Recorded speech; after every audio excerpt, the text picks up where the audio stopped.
What does high score mean? New high score, is that bad? What does that mean? Should I break it?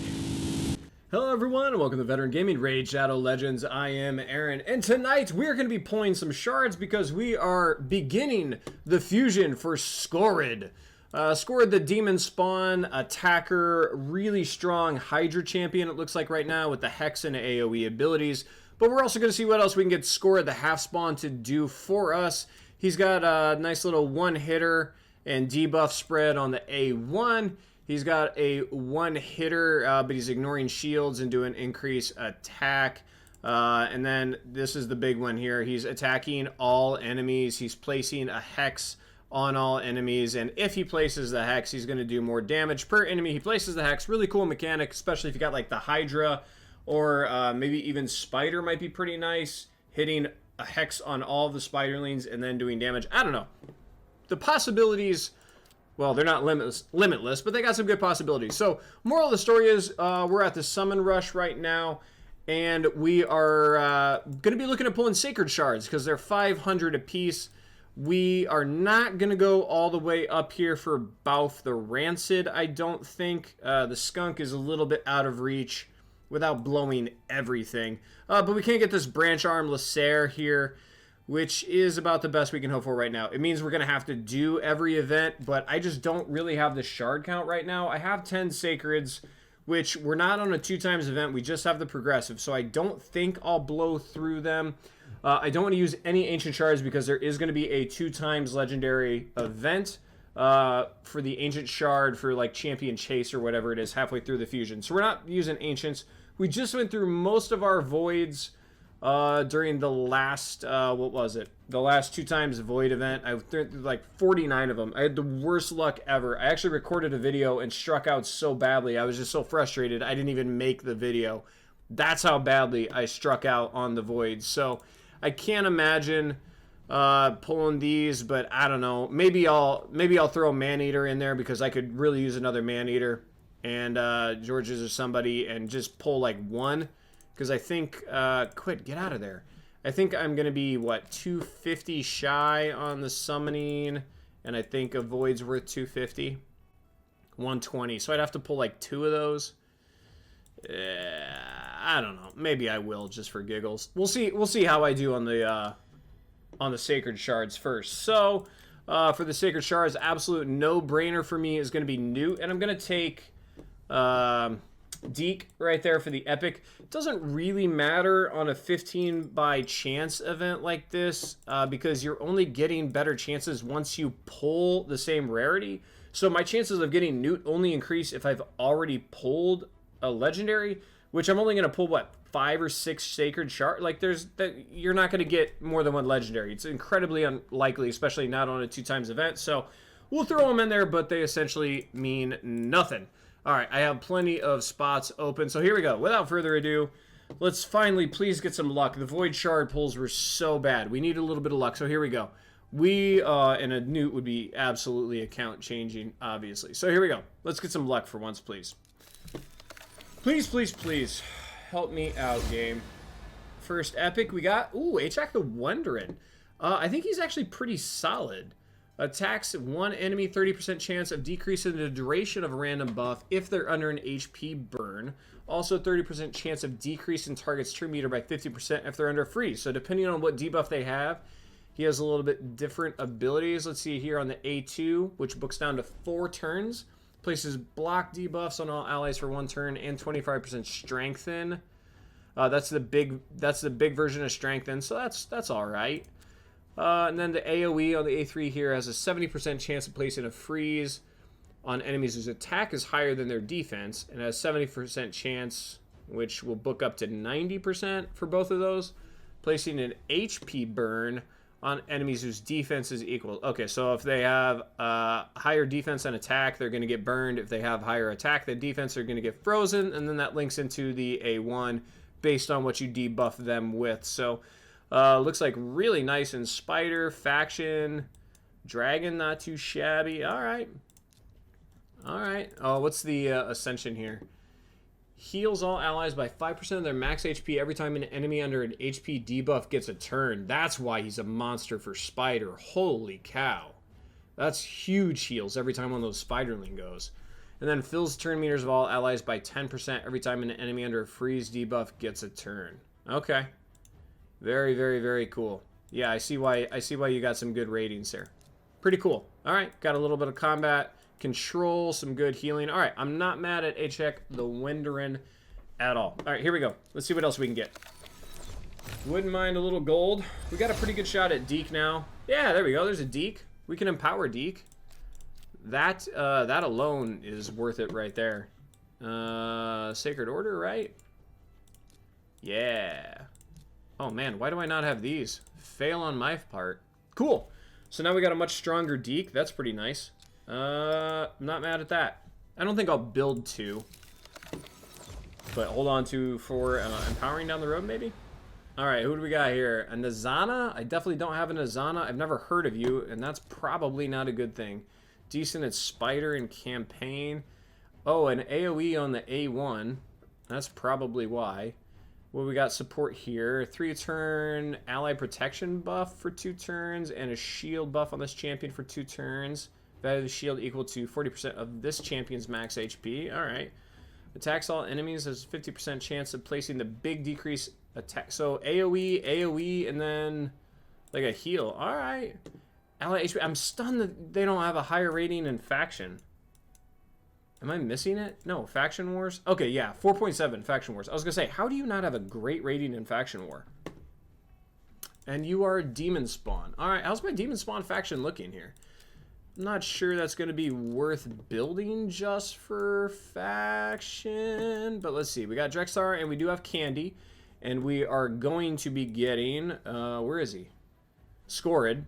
So we'll have 3 legendaries. We do have an Allure... We did just get Achak. We have Magnar. We're actually really kind of starting to fill out our demon spawn here. Nothing wrong with that. All right, cool. How many more are we pulling? I forget. Was that 3? How many did we pull? Yeah, 3. Okay. So we need another 2 or 3 depending. So let's go. Come on. Make my year. Give me a new. Oh, gold! What do we got? Who do we got? Pyxniel. Oh, I don't know anything about you. A support high elf. Tell me something good. You're trash. You're absolutely trash. You are the worst legendary ever. Is this a real thing? Is this a joke? How do you have ratings that bad? Attacks 1 enemy, places a perfect veil buff for 1 turn on the ally with the lowest HP. Okay, perfect veil. Places a 60% increased defense buff and a continuous heal buff on allies for 2 turns, which will book down to 3 turns. Then attacks all enemies under freeze debuffs. Places a 25% weaken debuff for 2 turns on all enemies under freeze. Alright, so if you have a good freeze champion, like your Carl or somebody, and then attacks all enemies, 80% chance of placing a freeze, which will book up to 100% chance. So you place, I mean, what are our modifiers? Just awful? How are you this badly rated? Attacks all enemies, 80% chance of placing the freeze, which will book up. And then attacks all. Alright, what's the Ascension? Immune to freeze, okay.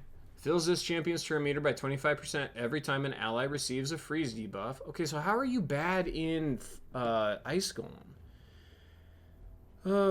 And at the end of each enemy or ally turn, removes all freeze debuffs from all allies. If there are multiple... Oh, because this is on a turn level. But it books down to 2 turns. If there are multiple champions in a team with this skill, only 1 will remove freeze debuffs. And then resistance and all. I mean, what are your Ice Golem? 2.5? Alright, I'm going to have to look into that later. Because that hurt my feelings. Why are the ratings so awful for that? That did bump up my chance to get Newt, but there's no way you're going to get another legendary. Ugh. Alright. What do we need here? I think we need to pull, like, 1 more, probably. Yeah, we need to pull 1 more, and then we'll figure out what to do. Oh, that's just a... Man, I gotta see real quick. How are the ratings that bad? Did I spell it? Whatever. Got it close enough. Coolest looking skins. A shame how they butchered her champion's waist. Not leave her rot in the vault when she looks that good. However, she did receive a buff. And it did spark players' interest, but it wasn't good enough to make her what she set out to be. Okay. Wow. Terrible ratings. Doom Tower, okay. Wow. Frost Spider and Doom Tower and Dreadhorn, okay. I mean, that's something, I guess. Alright, well. That hurts. That hurts, but here we go. Let's get one more. Oh, you gotta give me something good after that absolute heartbreak. Oh, back-to-back legendaries! Give me Newt! Ooh, Firrol the Barkhorn. Oh, man, what are the chances of back-to-back legendaries? And I was nowhere near Mercy, by the way. Legendary defense for the Sylvan Watchers. Hydra, Faction Wars. Got some decent numbers here. What do we got? Attacks one enemy, 80% chance of placing decreased speed. The big decreased speed for 2 turns on the A1. That's outstanding. And that will book up to 100% chance. If the target is a boss, it will ignore 20% of the target's resistance. Okay, so better chance of placing that decreased speed. Love that. AoE on the A2, which will book down to 3 turns. It will book up to a 100% chance of placing the big decrease accuracy and a block buffs debuff for 2 turns. If it's a boss, again, ignores target resistance.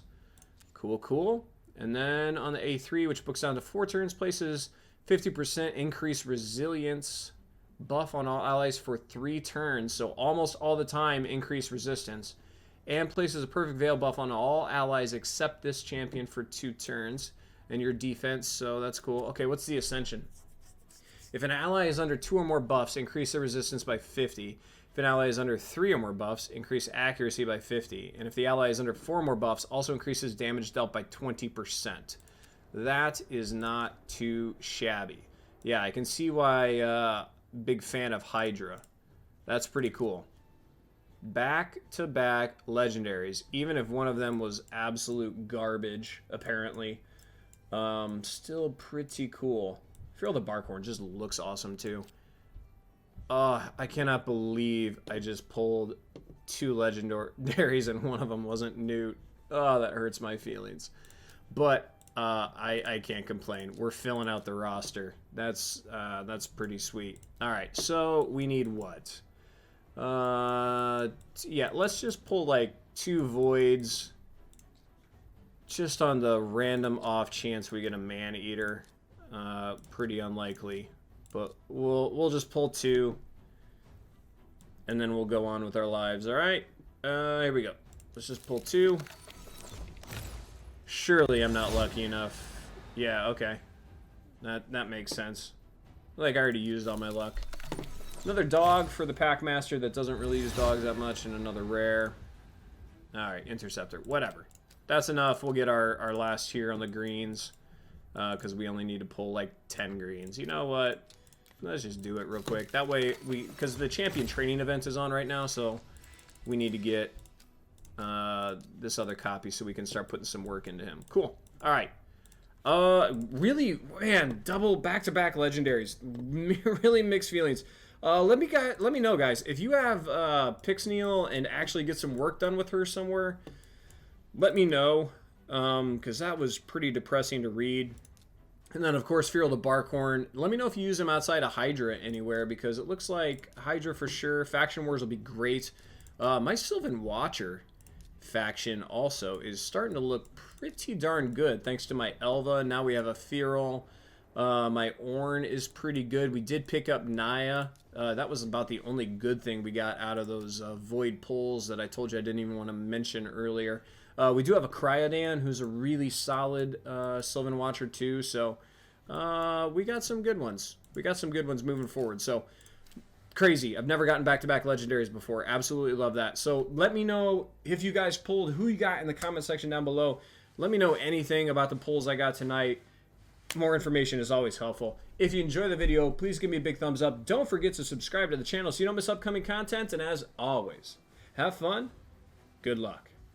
So I got that going for me, which is nice.